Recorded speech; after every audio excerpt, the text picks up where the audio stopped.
はい、こんにちは。多聞丸のカンコレ、多聞丸です。本日は、3月11日木曜日、精鋭第7駆逐隊出撃せよ。こちらの任務の方を、配信していきたいと思います。それでは、早速任務の内容から、ご説明していきたいと思います。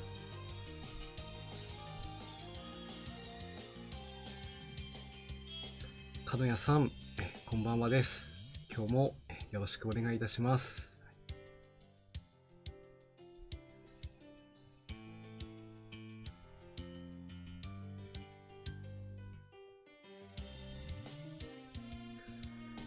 精鋭第7区任務、第7駆逐隊の、あけぼの会に牛尾会にですね、空母9さんも、こんばんはです。今日もよろしくお願いいたします。精鋭艦隊で、南西諸島海域の東部オリオール海、北方海域のキス島沖、西方海域の春日玉島、南西ではないな、南方海域、サーモン海域に展開、敵艦隊を、撃滅せよ。艦隊の方は、あけぼの、牛尾の海2のね、コンビが、必ず出撃が必要になりますが、それ以外は、自由に選ぶことができます。そして攻略海域は、2-3、東部オリオール海、3-2、キス島沖、4-4の、春日玉島、そして最後が、5-4、サーモン海域のボス戦を各1回勝利で達成となっております。今日はですね、こちらの東部のオリオール海に関してはもう攻略しておりまして、残りのキス島と、春日島とあとサーモン海のこの3つ、こちらの方を攻略していくのが今日の大まかな流れになります。また途中でね、カンコレのグッズのね紹介とかもして、そして最後に、今日のね記念日という感じの番組構成でお送りさせていただきたいと思います。それでは、出撃メンバーですね、こちらの紹介も続けてさせていただきたいと思います。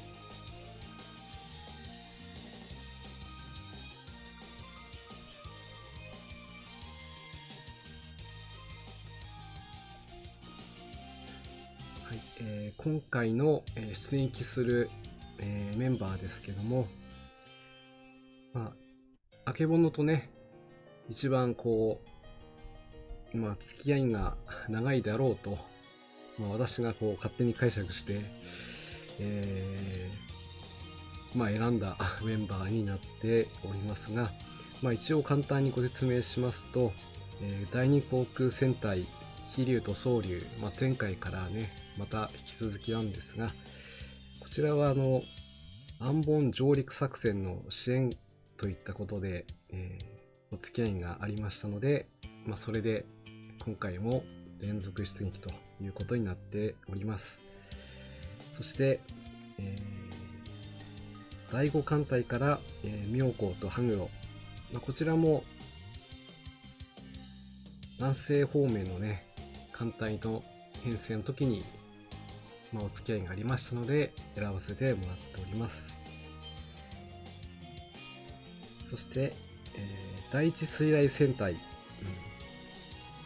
そこから阿武隈と、初春ですね、キス島のね、参加艦艇ということもありまして選ばせてもらっています。あと最後に伊勢に関しては、最後の、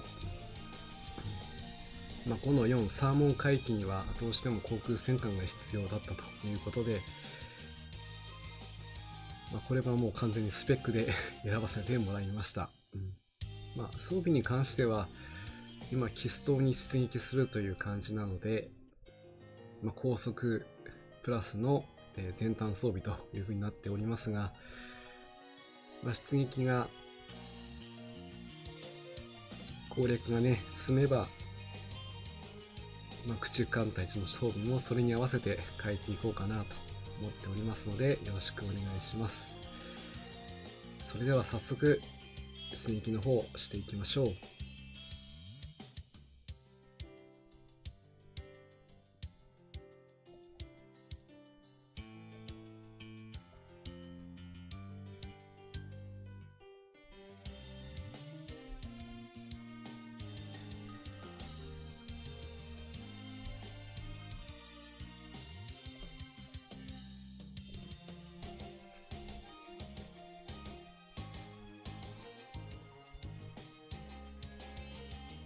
そうですね。あとは、今日もだいたい1時間くらいでしょうかね。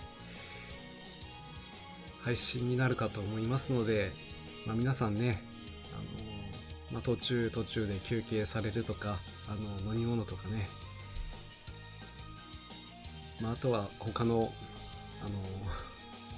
ながらでもね、見ていただけるということであれば、全く問題ありませんので、リラックスして見ていただければと思います。あとは、ひしもちのね、任務も始まってて、先週はそちらの方の配信させていただきましたけども、こちらの方もね、欠かさずやっておくと、後々ね、艦隊の非常に強力な戦力になってくれるものもあったりするので、時間がまたできましたらそちらの方の配信もしていきたいと思います。それでは最初にキスト沖ですね。こちらの出演機のメンバーはこのようになっております。あぶくまの名前覚えてくれました？あぶくまの名前覚えてくれましたね。ということでね。じゃあ字を書いてみてねって言うと、なかなか書けなかったりと。やっぱりこのあぶくまのね、このくまという字が難しいんですよね。そして、装備の方は、主砲と高標的、そして、新型の高圧艦の装備とタービンですね。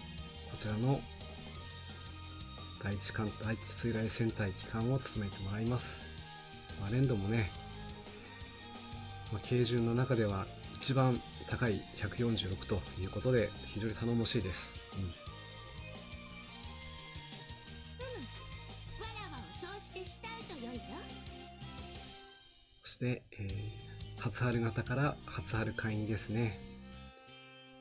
ちょくちょく初春型私も使っています。連度に関しても98ということで全く問題ないと思いますね。かのやさん、カタパルトもう取られたんですね。最上、そうですね。おそらく必要になるかとは思いますし、必ず役に立ってくれると思いますので、ぜひね、活躍をさせていきましょう。私も多分、カタパルト選ぶかな、今回は。だと思います。はい。ボノボノおめでとう。これは強い感じ。多分。そうですね。強い感じの、おぼろ。もうね、このおぼろも、会になればグラフィックがね、こんな感じになりますけど、今は季節限定のグラフィックになっちゃってるので、こちらの姿はね、ちょっと今ここでしか見ることができませんけども、電炭と、高速仕様の装備になっております。何？私に何か用なの？仕方ないな。そうですね。今回の主人公はあけぼのということですね。本当にね、牛尾の買いにがすごい早い段階から、実装されてましたので、いつかは来るんじゃないかなとは思ってたんですけども、去年がちょうど7周年っていうことがあったので、もしかしてその時来るんじゃないかなって私的には思ってたんですけども、第7駆逐隊が、全員ね、限定グラフィックということで、なるほどと。そういうところで納得していたんですけども、でもね、8番艦、吹雪型の8番艦ということも加味して、あけぼののね、戦績だけ見ていくと、戦闘というよりは本当に輸送任務にね、従事してた、あとは護衛任務ですよね。駆逐艦の崩壊なんですけども、今は、それに加えて、対艦のね、予選、ここもね、十分活躍できる戦闘力持ってますんでね、今後活躍させていきたいと思っております。金谷さん、ジェット用の他のアイテムは去年のひしもれとして取ったので、未だに使い道がないですけど。そうですよね。ジェットもね、先日私もようやく分身慶雲ですね。実装というかね、回収までこぎつけましたので、今後ジェット機の、ジェット機というと、基地航空隊ですかね。そこでもしかしたら使うのかななんてちょっと思ったりもしてるんですけど、その時までにちゃんとね、用意できるようにしておきましょう。あけぼのには主砲、そして電炭とまた高速高圧艦の、装備になっております。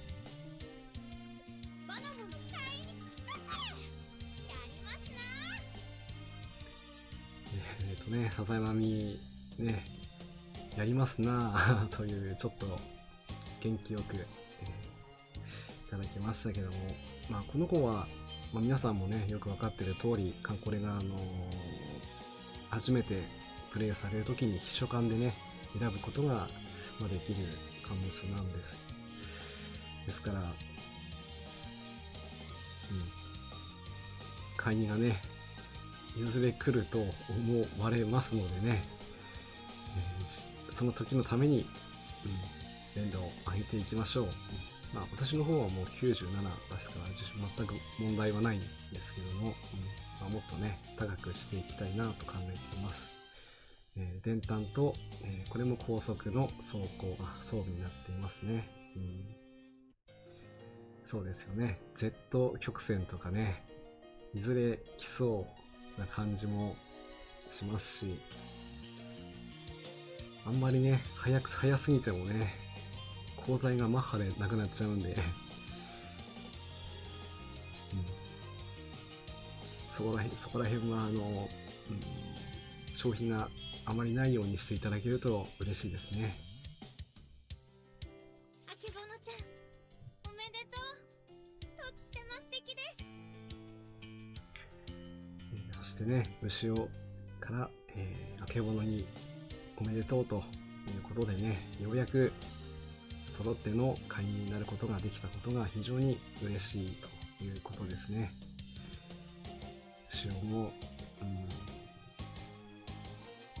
本当にね早い段階から会員だったこともあって、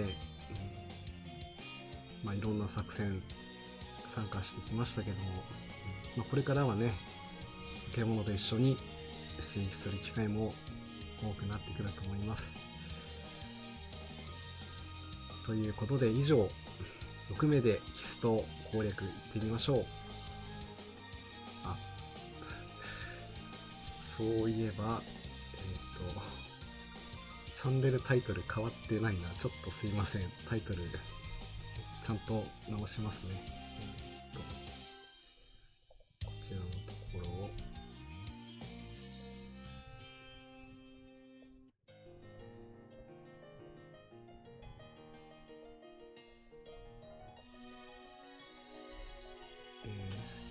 前回の桃の節句のまんまになってましたね。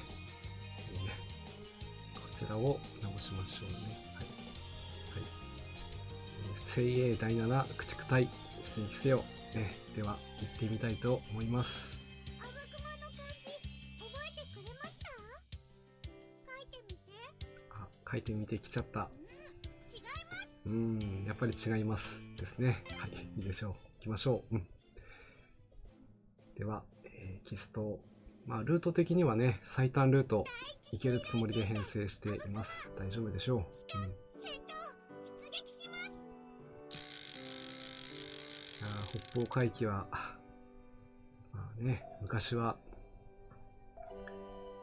攻略にひいひい言ってたところですけどもね、今はだいぶ、それでも難度が高いことに変わりはないんですけどね。金谷さん、つまり敵のジェットが飛んでくるということで、運営もジェットはジェットで迎撃可能ですと過去に発言していましたしね。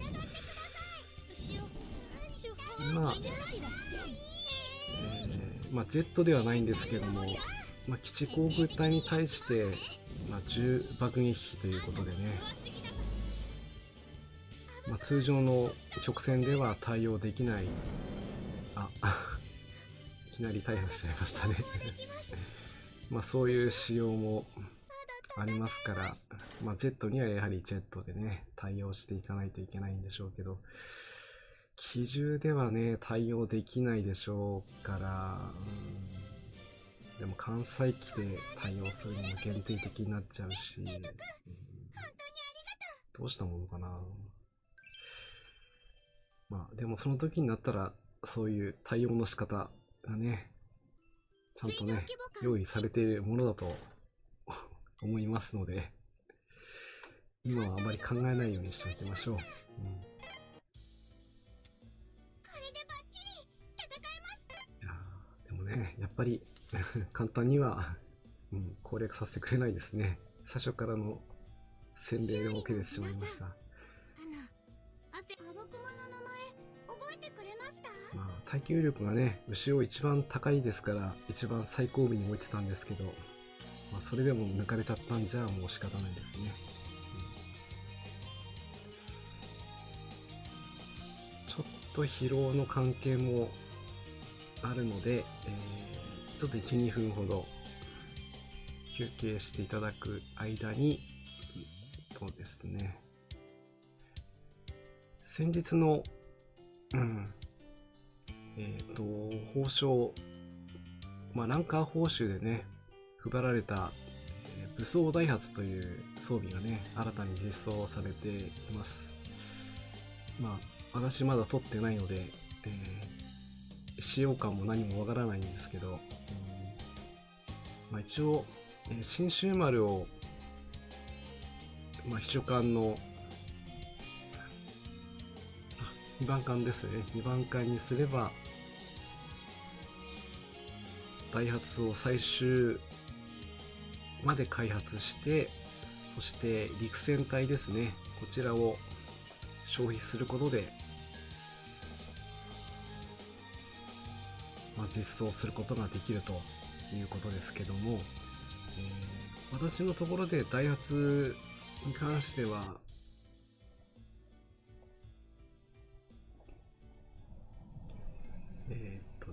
そんなにネジが重くなかったっていうこともあって、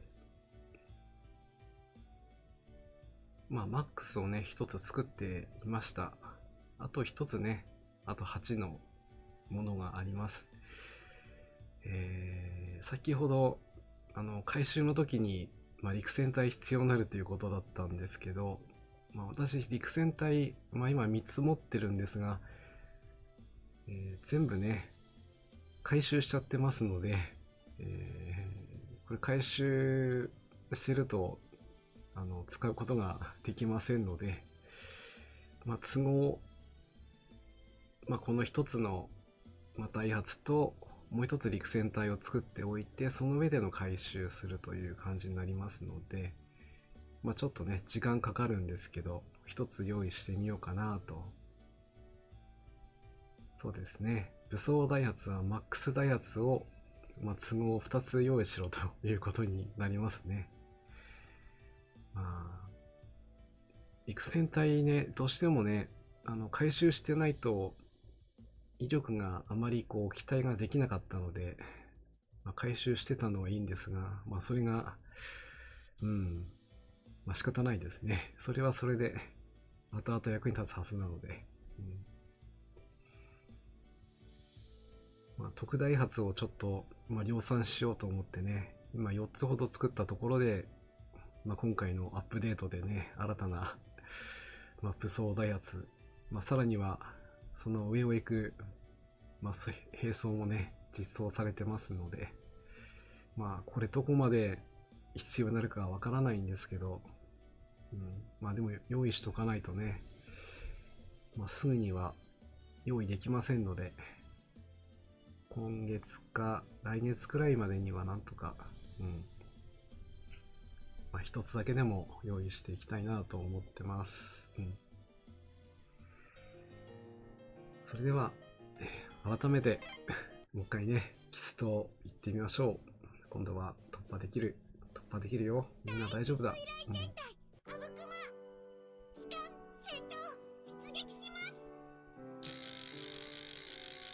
本当音楽はなんとも穏やかなんだメロディーですけどね、戦闘はきついそんなところですね。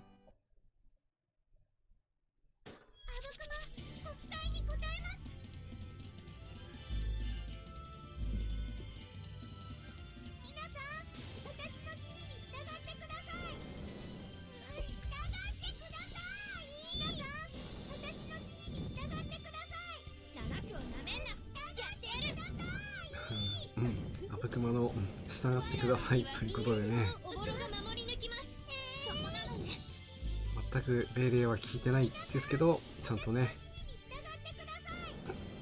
戦果を上げていくというスタイルですね。金谷さん、悩んだんですが、実力が未知数なのでマックスダイハツ2つ用意してイベントで必要になったら作ることにしましたということでですね。それも正しい選択だと思います。本当にね、ダイハツも必要ですし、対地用のね、迫撃砲とかもね、必要になってくるだろうし、私が鳥海です。さらに、今、前回ね、紹介というか、リスナーさんからも、助言いただいたんですけど、これ、陸上攻撃機のね、DO17、Z2、こちら、前回のイベントの報酬だった陸上攻撃機がね、陸上爆撃機といった方がいいんでしょうかね。これの回収することができるということを、教えてもらいまして、それを調べたところ、96陸砲と一式陸砲がね、必要だということが分かりましたから。結構これ大変ですね。こちらの準備もしておきたいところはあるんですけど、いかんせん96陸砲を開発しないと一式陸砲までたどり着かないんで、今はデイリー開発で96式陸砲を、毎日ね4回回して何機できるかなって感じでね回してます。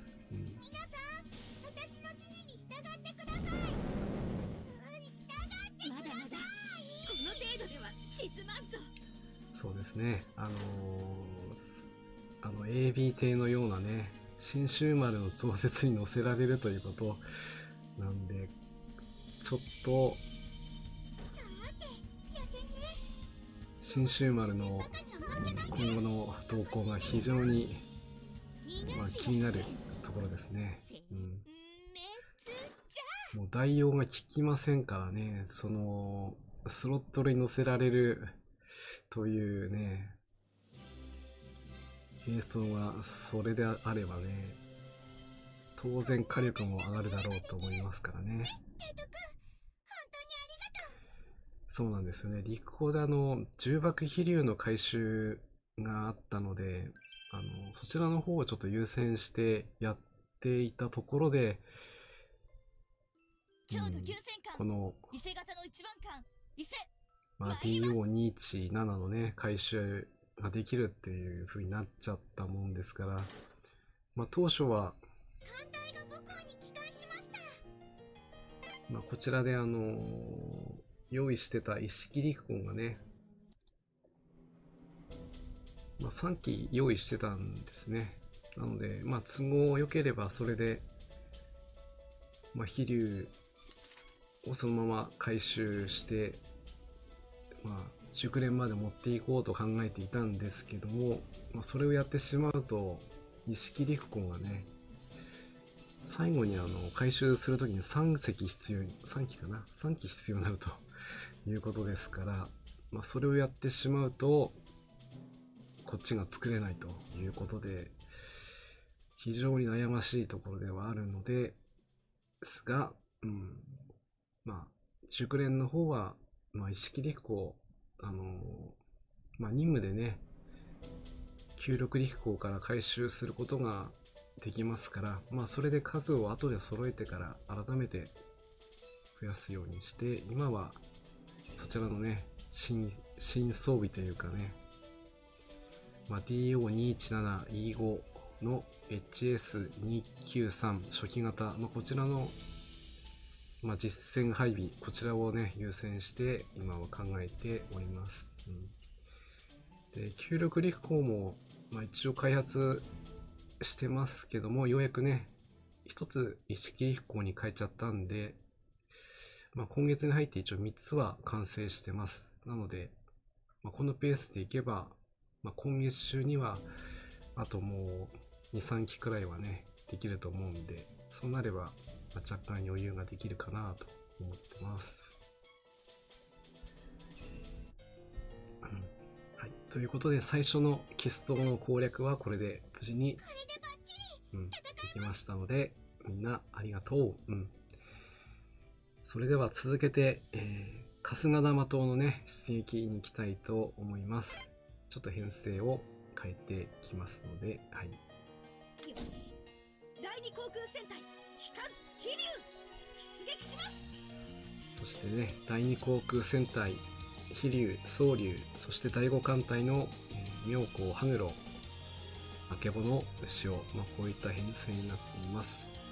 ちょっとあけぼのと後ろの装備を変更するので、少々お待ちください。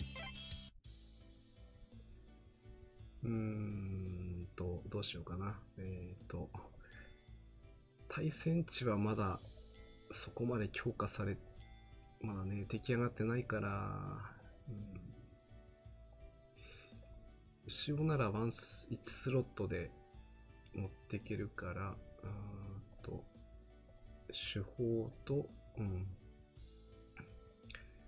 そうですね。あちらは一式4機と後進に22型砲を食べちゃうんですね。なんでね、22型も確かにもったいないんですけど、最近は新しくね、実装された陸砲、銀河の数も増えてきているので、ここは使ってもいいかなと。私のところではそう考えてますけども、なかなか22型も取得する機会が少ない陸砲ですからね。1機だけは残しておこうかなとは思ってるんですけどね。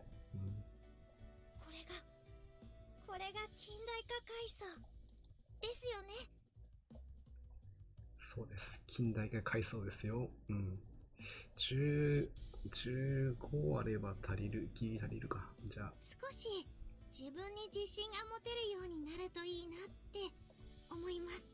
後ろにはね。できれば全員助けます。ワンスロットで、対戦攻撃ができるようにして、あとは、サブで、あけぼのには、まあ、2スロットないとちょっとできないから、まあいい感じかな。いい感じかなということでね、これで、あとは、ちょっと強力なやつをね、こちらの、まあ、新世代ではないんですけど、フレッチャー装備を。改装とか言って私の、まあいいか。まあいいかになったか。出てよ。クソ提督。だいぶあけぼの出れてますね。昔だったら見たいんじゃないのかなって悪態疲れてましたけど、そんなこともなくなりましたね。あ、イデアさん、こんばんはです。いえいえ、そんな、全く気になるところでもありませんので、ゆっくりね、見ていただければと思います。金谷さん、重爆飛竜を星4、2機で我慢。そうですね。まあ、ここはあまりこう、まあ、全部を全部ね、用意できるわけではないですから、まあ、今ですと大体、まあ、数さえ揃っていればなんとか攻略は糸口がね開けるはずですから、よし、これで装備的にはいいと思います。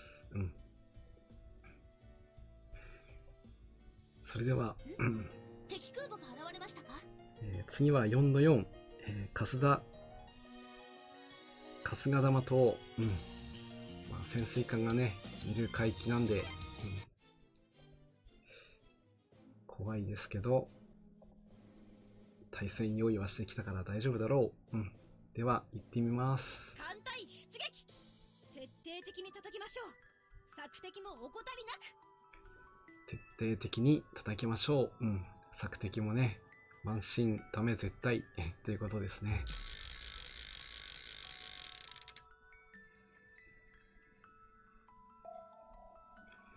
まあね、やっぱりこう、コンテンツがね、まあ、進めば進むほど新しい、まあ、試みがね、していくのは当然なんですけど、まあ、陸上攻撃機に関して、まあ、今後どのように展開されるかはちょっと定かではないんですけど、まあ、今実装されているものとしては、まあ、この、まあ、TO217、まあ、これの、まあ、対艦誘導弾、まあ、これがどういう役割を果たすのか全くわからないですけどね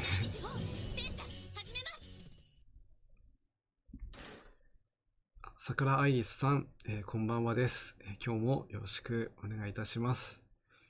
今日はね、第7駆逐隊のみんなの活躍、もう活躍してますけども、お見せできたらなと思って配信しております。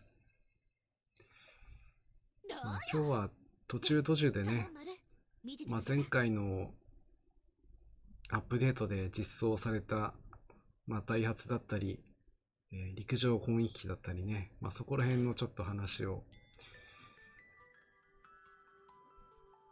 したりしています。まあ、未知の装備というところもありますので、まだ、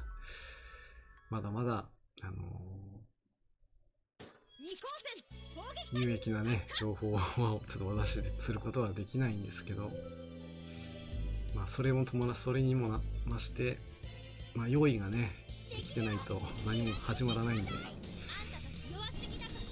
ー、本当にね、陸砲がね、足りないということで、まあ、デイリー開発、まあ、最近はしております。今月中には、まあ、必要数の数だけはね、用意させてもらって、あとは、まあ、今月か来月の頭頃には、回収を終わらせておきたいと思います。まだまだクソ提督って言われちゃうんですね。まだ次回のイベントがいつになるかっていう告知はまだされてはいないんですけども、でももう4月になってくれば間違いなくね、それから1ヶ月以内にはイベント始まるだろうと思いますので、まあ3月はまあリアルでもう忙しいのでね、まあこればっかりやってるわけにはいかないんですけど、まあ時間を作っては新規として配信、装備の回収と、そしてね、新しい最上の会にもね実装されるのも間近ということもあって、いやいややることが多いな。でも、まあ、順番にね一つ一つクリアをしていきたいなと思っております。まあこんな戦闘中でも雑談ができるほどね、今の戦闘力、安心して見ていられるメンツなんで、心配していなかったんですけど、全く問題なくここまで来れましたね。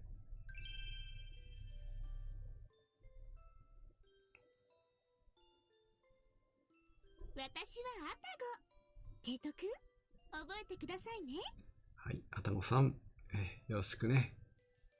最近は、遠征の MO 作戦ですかね。そちらの任務に出ずっぱりになってますね。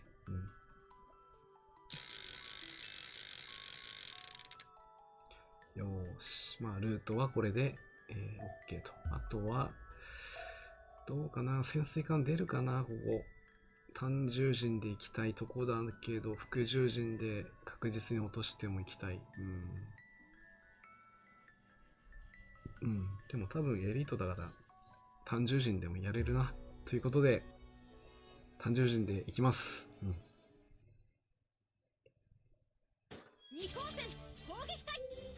この選択がどう出るか。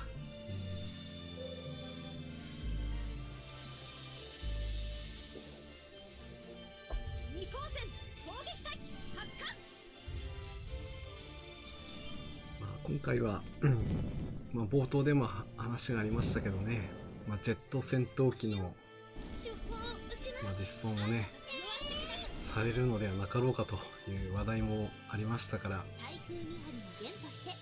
まあ、こちらには、まあ、分身、まあ、慶雲だったりね、あとは、ウォーカーだったかな。キッカですね。キッカもあったりするんで、今のところこのジェット機に関しては、まあ、深海星艦側は全く対処できてないという状況。まあ、使用上の問題でね。まだ向こうにはないんですけども。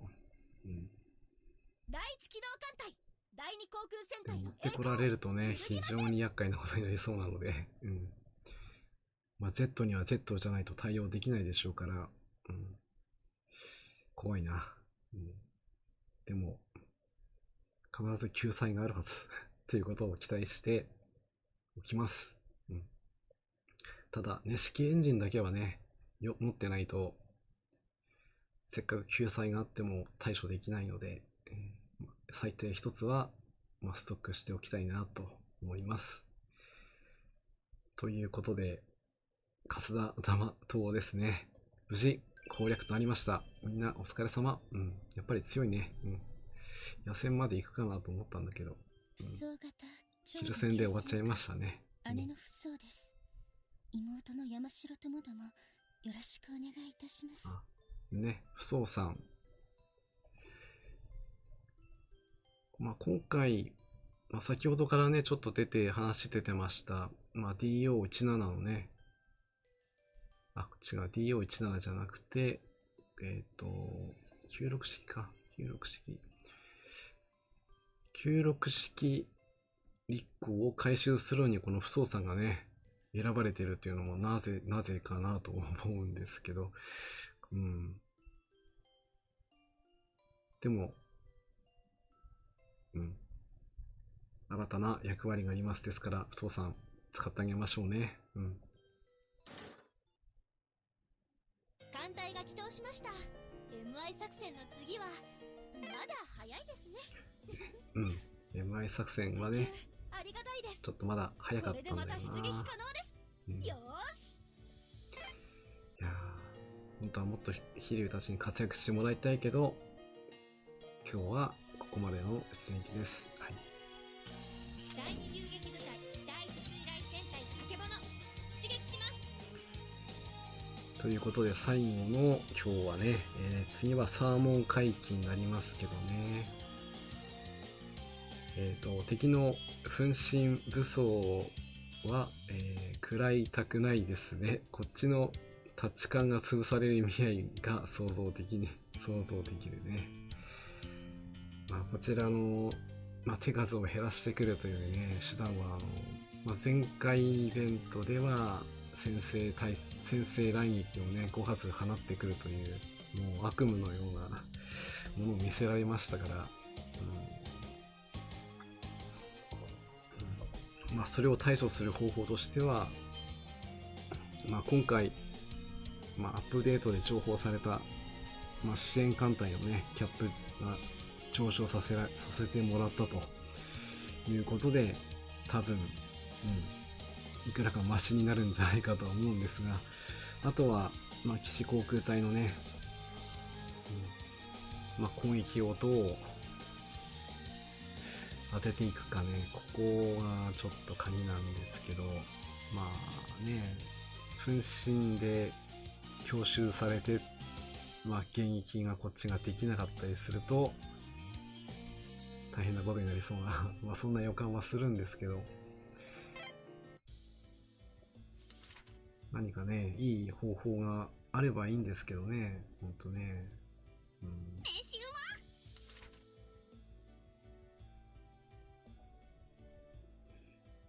そうなると、本当今は、こういう戦闘方式はね、5の3にしかないんですけど、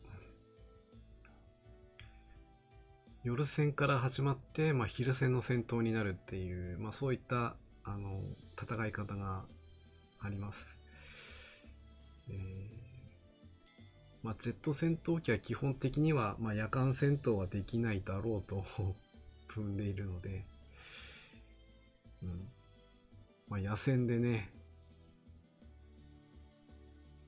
こちらの夜光を使って、敵艦隊を叩くと。そういう戦い方であれば、相手にジェットを持ってこられたとしても、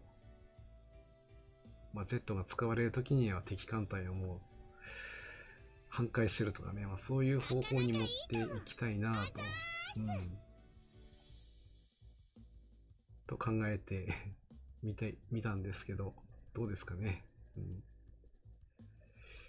いや、どうしようかな。違うな、サーモン界はちょっとガチ装備にしないと突破できないんで、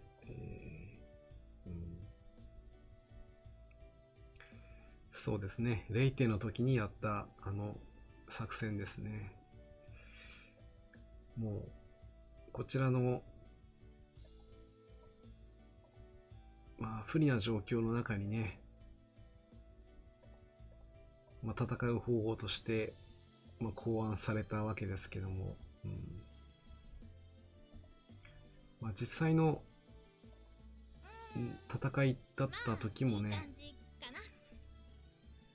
どうしても日中の戦闘では、迎撃される恐れがあるということがあって、夜間の攻撃をできるね、精鋭部隊を、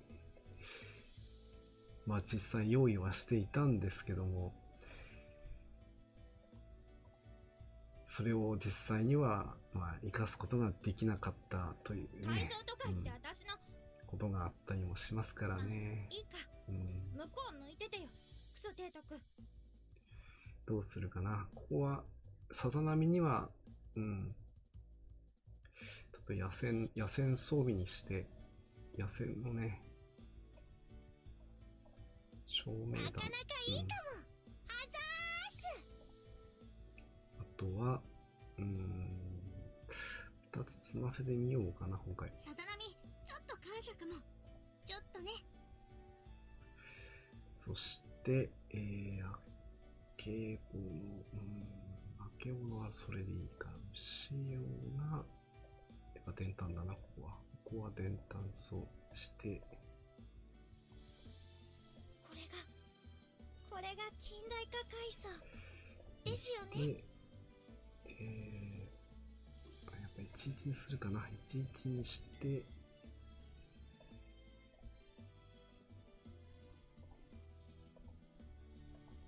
にして、照明弾おぼろを2つ強くしてにしくれるの？て、ありがと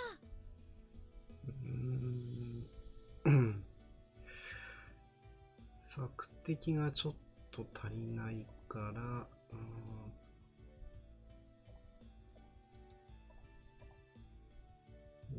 アブクマのところじゃ見張り員でちょっと索敵稼いで。う。私的には気に入っていたんですけど、手法は完走しました。ね、まあ、気に入ってはいたんだけど、手法は完走ということで、今回は電撃仕様にしていきたいと思います。どれがいいかな。じゃあこちら、違う。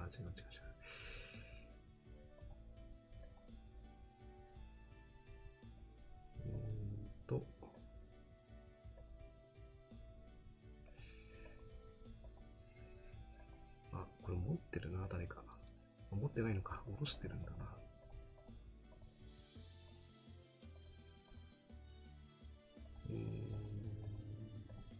よし、じゃあ 15.2 センチ連装砲回マックスね。わかったわ。私の力が必要なのね。ね、このね、いつか来るだろうということで、回収マックスにしてたこの2つ。でも、回収して買い荷にできない理由がありまして、電炭がね、あったんですけど、回収しちゃってて、回収できないんだよな、ということでね。まあ、それはそれで、火力は十分出ますので、このまま運用して、いずれまた、回収素材の電炭がね、あの電炭がね、いやー、なぜか回収しちゃったんだよな、一つな。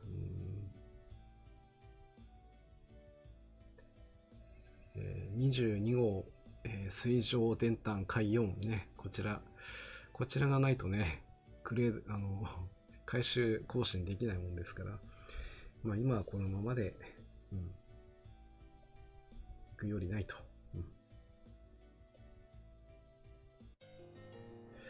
足りてないな、やっぱりな。やっぱり、偵察機が必要か。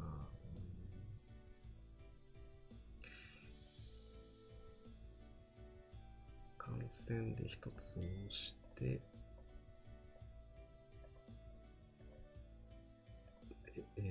いいわね、この子たちも。へえ。そして手法は安定の、なかなかいいかも。10センチの降射砲を装備と。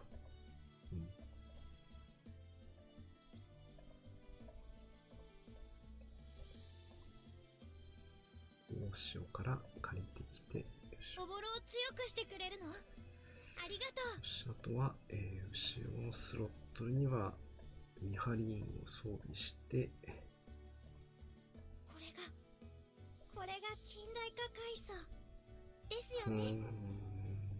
あけぼの、ダメだな。多分対空もちょっと気になるから、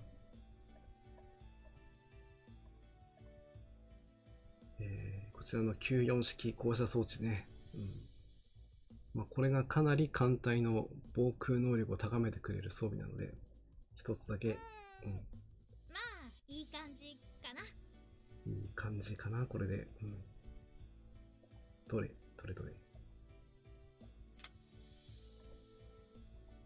これで現在 80% ですのでね、最後、サーモン回帰、伊勢、第7駆逐隊、そして阿武隈、この6名で出撃ね、していきたいと思います。よし、行こう。まあ、こう、座布団じゃなかっただけ、良かったです。最近この五能さんにね、よくよく生かされてましたんで、まあ決して五の4がね、簡単とかっていうわけじゃなくて、五のさんが特別野戦があるというね、そこがちょっと厳しい、しょうがないですよね。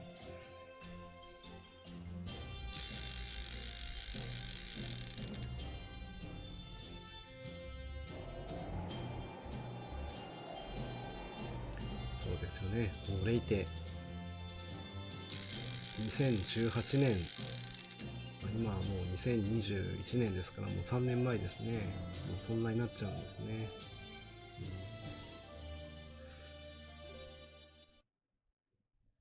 アイリーさん、ガンバ、ありがとうございます。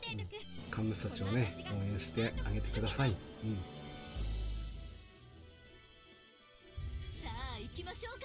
頼むよ、今回のお助け、伊勢、頼む頼む。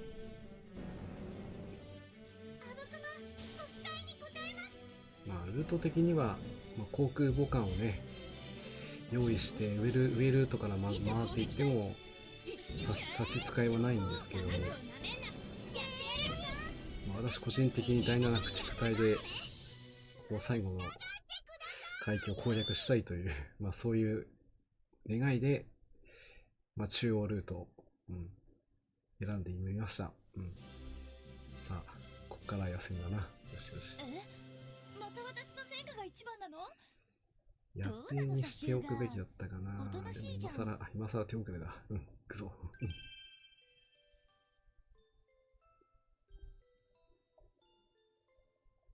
古高型従順の2番艦、囲ってんだ。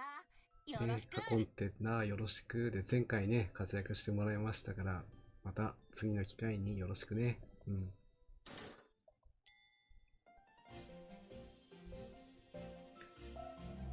さあ、ここからは、もう、野戦ですから殴り合い。こちらが先か、あちらが先か。行ってみましょう。みんないい？やるからね。あんたたち弱すぎだから。そっか、そうなるよね。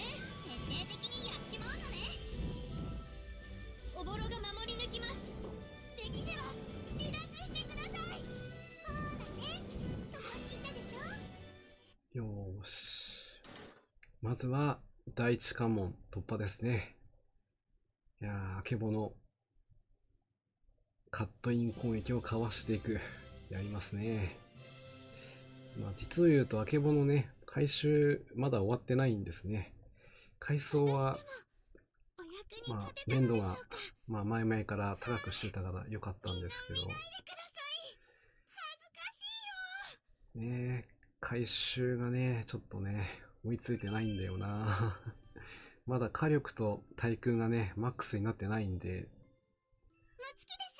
雷撃の方は、マックスになってるから、雷撃と走行値はねマックスになってるんで、そこはいいんですけども、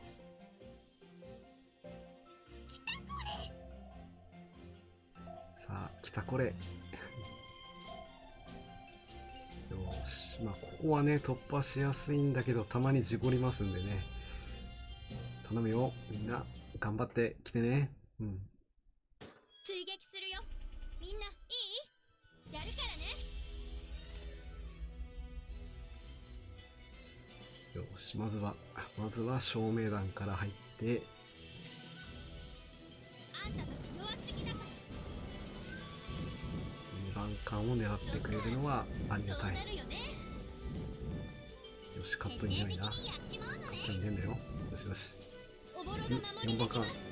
4番か。よしよし、かわした。敵では離脱してください。ちょっと危なかったですね。この4番か、もしカットイン出そうもんならやばかったんですけど、まあね、野戦ですから、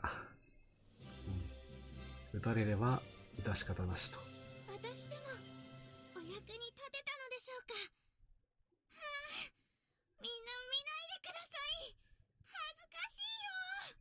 そんなこと言われてましてもね、仕方ないですね。さて、索敵は足りていると思われますが、どうでしょう。ちゃんといけるかな。よし。よし、偵察機が出ました。本当は一人はなんでもないから。よし。第7駆逐隊。三門海域の攻略に着手をいたします。では、戦艦、戦闘開始です。みんな頑張ってきてね。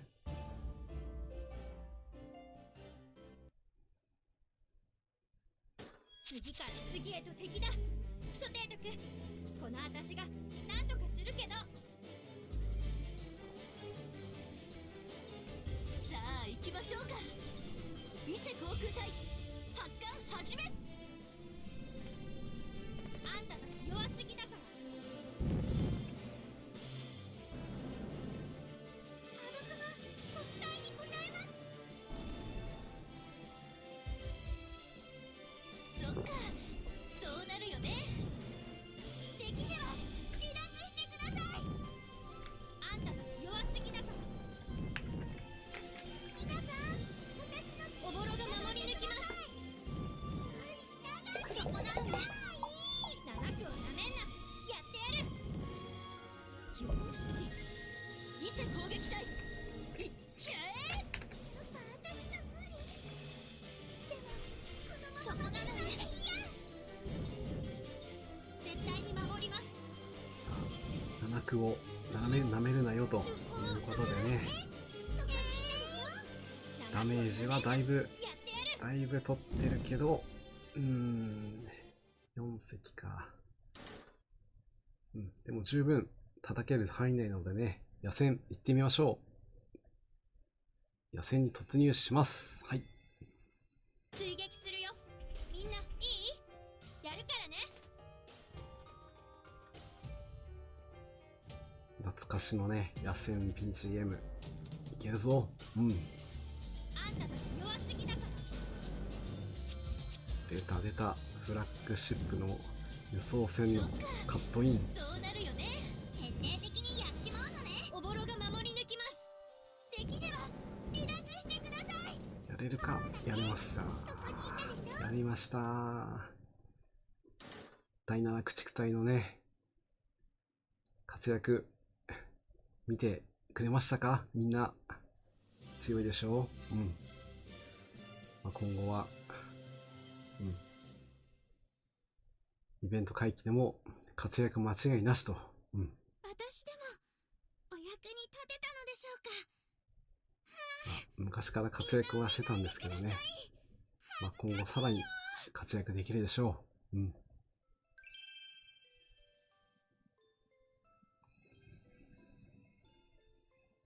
私が鳥海です。よろしくです。はい、鳥海さん。鳥海さんはね、前回も活躍してもらってるんで、また次回ね、よろしくね。艦隊が戻ってきたって。そうです。艦隊は無事に戻ってきました。みんなお疲れ様。アイリスさんも勝利おめありがとうございます。なかなか、後半回帰に行けば行くほど、艦物の連動は十分必要になるのもあるんですけども、その回帰に合わせた装備のね、変更とか、回収をしていかなければいけなかったりするところもあったりもするんですけど、最低限、装備と連動さえ揃っていれば、攻略はあとは試行回数でできますので、皆さんもね、もう攻略されてる方も大多数かとは思うんですけど、ぜひ攻略していきましょう。金谷さんもSコメありがとうございます。それでは、任務の方もね攻略できたので、受領していきたいと思います。こちら、精鋭第7駆逐隊出撃せよですね。はい。この、任務報酬でもらうことができる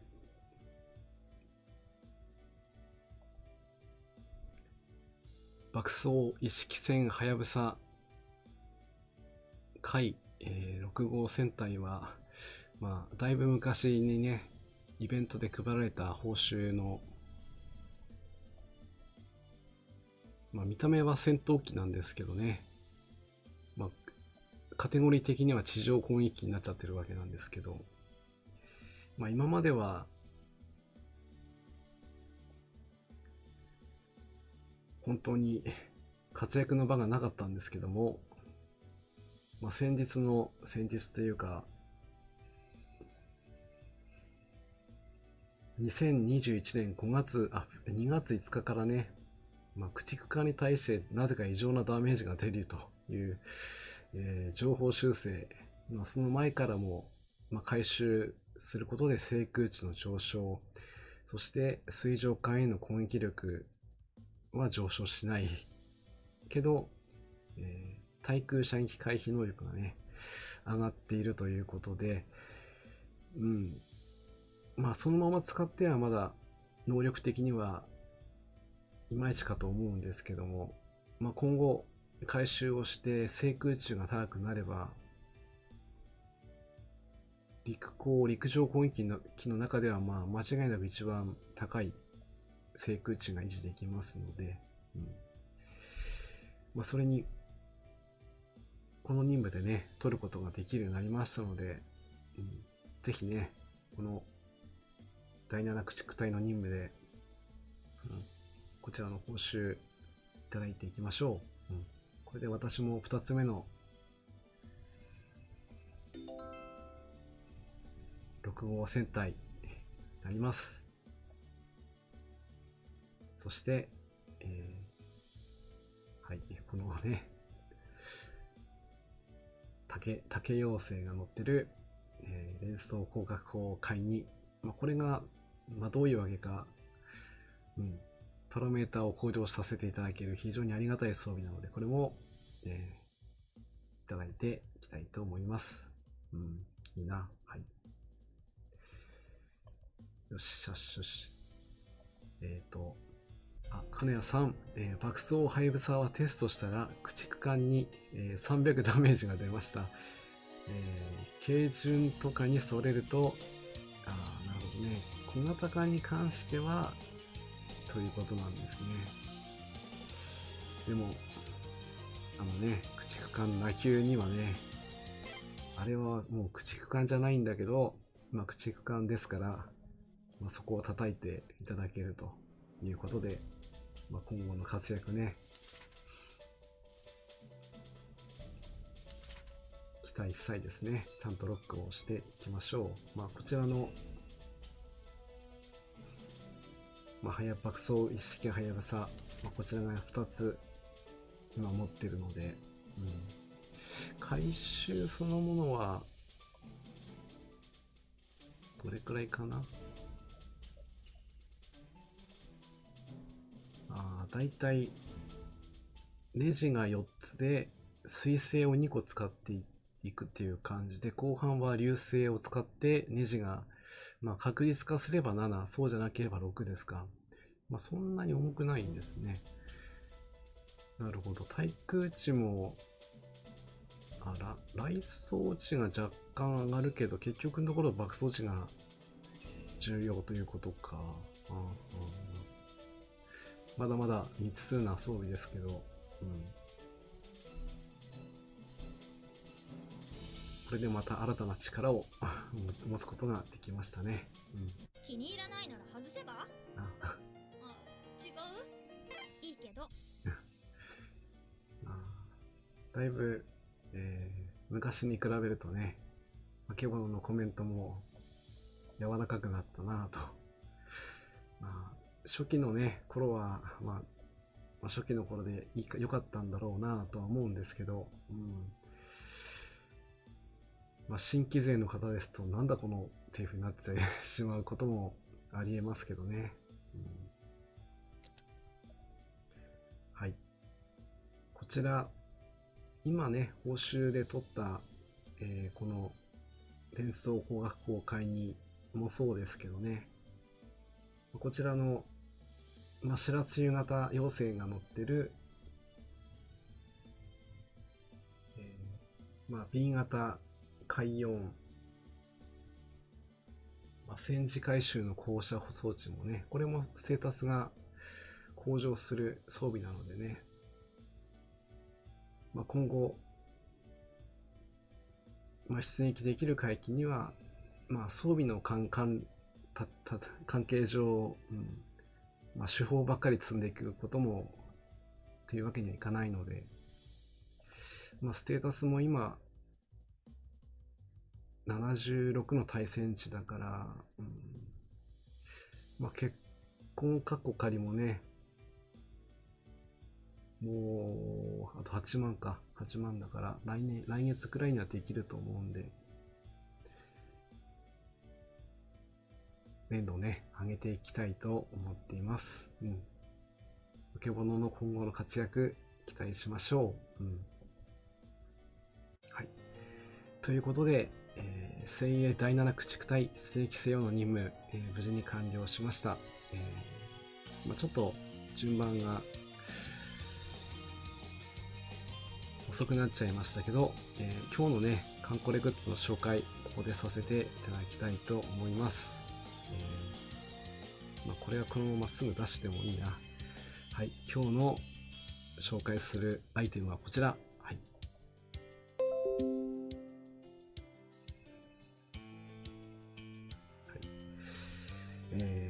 ですね。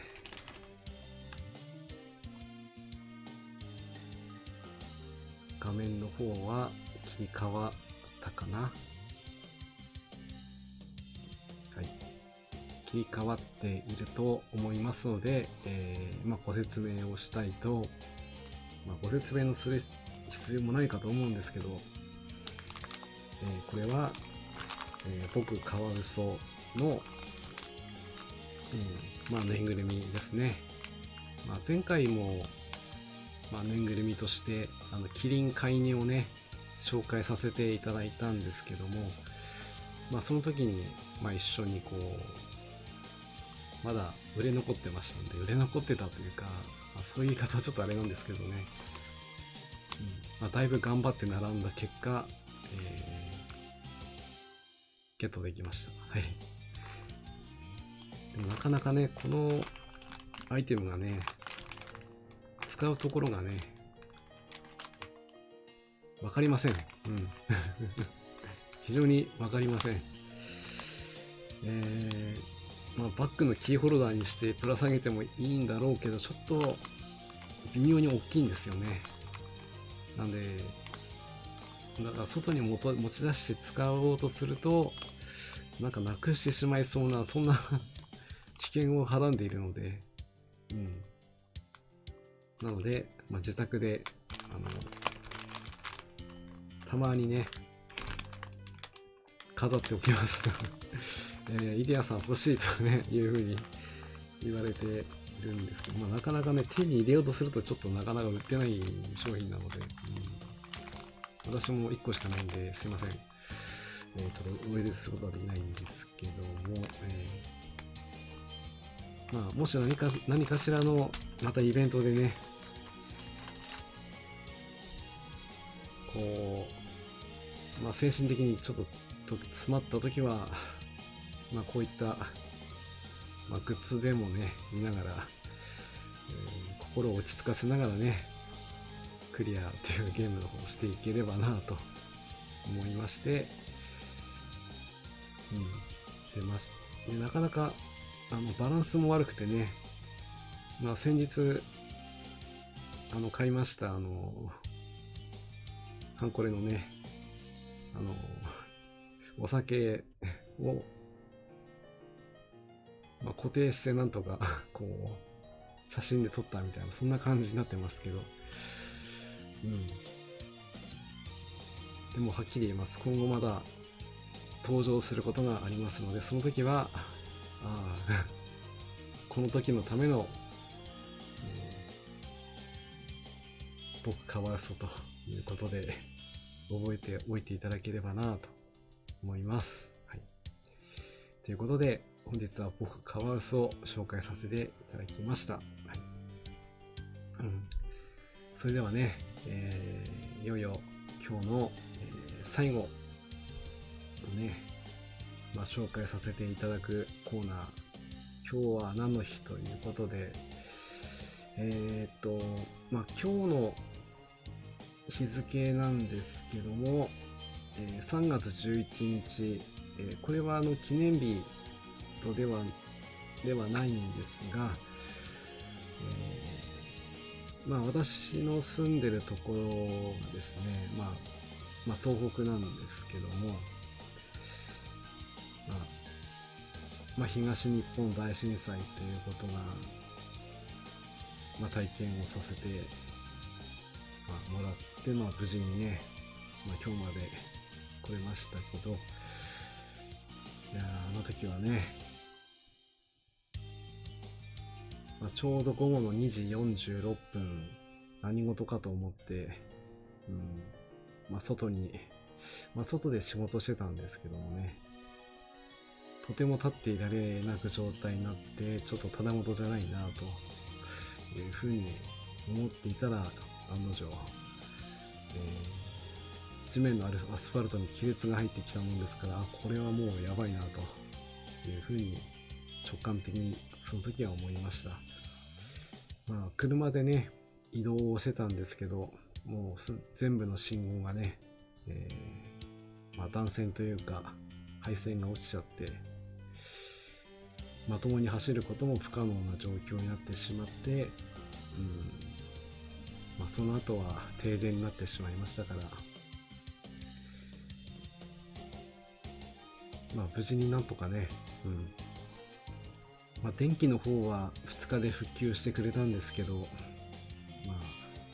やっぱり一番被害が大きかった、区画ではなかったのでよかったんですけど、本当にね、本当津波に遭われた方、本当にもうかわいそうでしか言いようがないと。私もあの時、海岸沿いにはいたんですけど、場所が日本海側にいましたから、そういう被害には遭わなかったんですけど、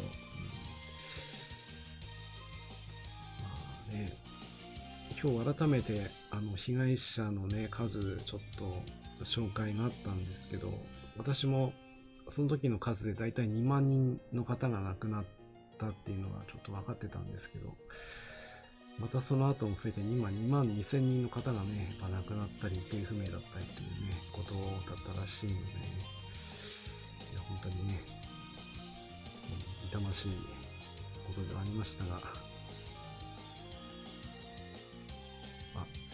そういう日だったので、ちょっとお話しさせていただきましたが、今日の何の日はちょっとそれとまた別のものを用意してあります。はい。ちょっと用意しますね。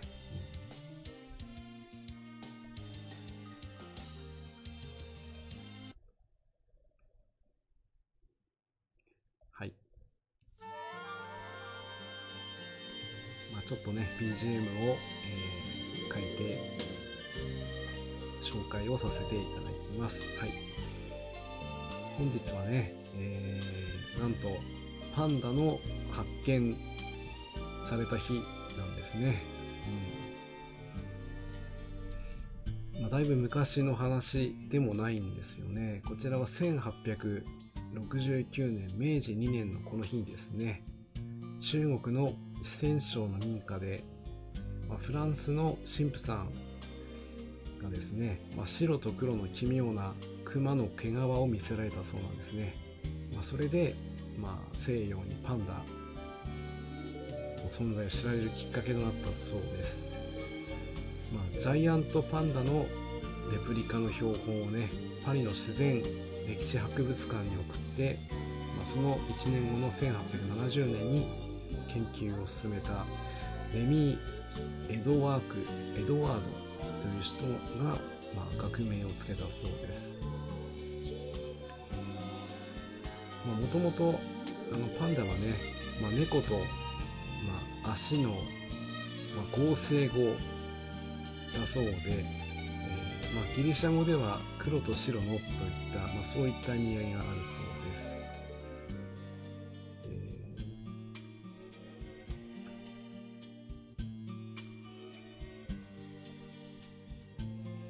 パンダについてはね、猫目、食肉目に属するジャイアントパンダ、クマ科とレッサーパンダ、レッサーパンダといえばね、よく立ったりするパンダですよね。この2種類の対する概念上の総称だそうです。別名はクマネコと呼ばれています。両方ともね、中国大陸に生息しているというのが共通点です。パンダの名前はネパール語で竹を意味するポンヤから竹を食べるものの由来をする説として、ネパール語で手のひらを意味するパンジャというね、どちらかを由来にしているパンタっていう名前になったみたいです。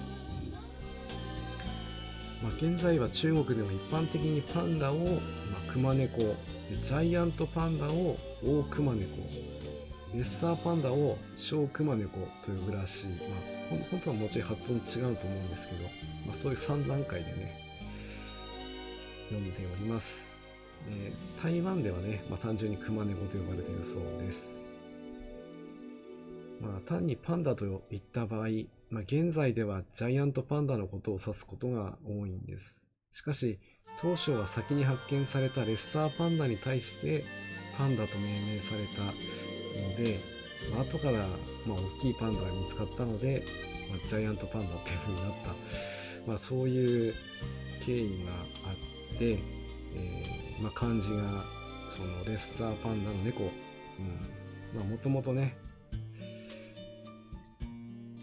レッサーパンダのために付けられた名前だったんですけども、一緒にくくられちゃって、今日に至るということになります。非常に愛くるしい生き物ですけど、でも中身は非常に強力なね牙を持っているので、遠くから眺めるだけにしましょう。ということで本日、3月11日はパンダ発見の日、こちらの方をね紹介させていただきました。いかがでしたでしょうか。パンダ、今年は一回見に行きたいな。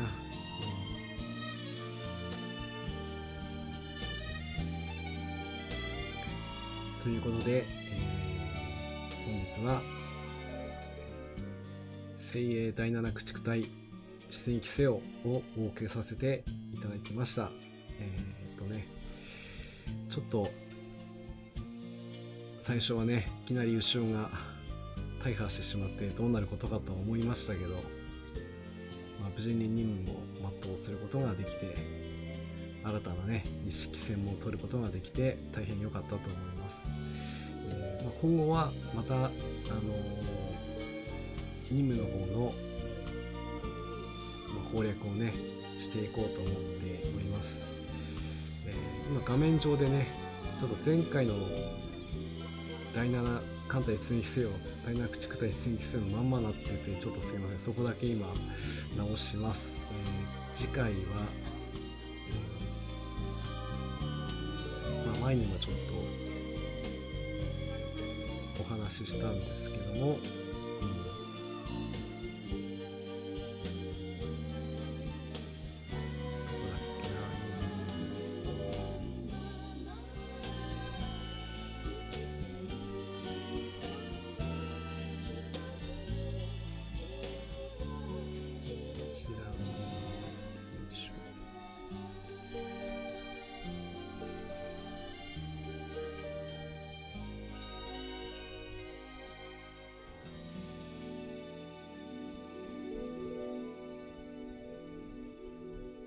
次回予告。あ、違う。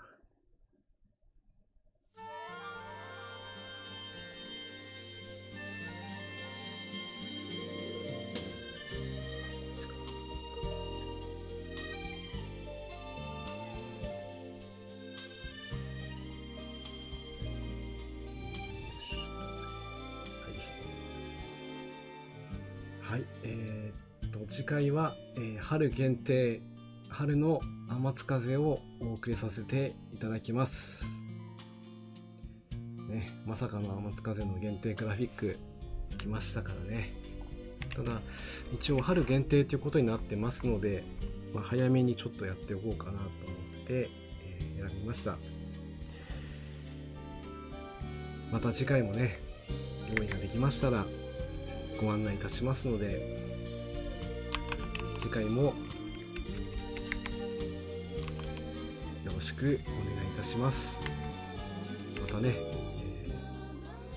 高評価、チャンネル登録の方もね、ぜひよろしくお願いいたします。本日もね、最後までお付き合いいただきましてありがとうございます。次回も、最後までね、お付き合いいただけることを、お願いして、ここで、お別れさせていただきたいと思います。次回も、またお会いいたしましょう。それでは失礼いたします。じゃあね。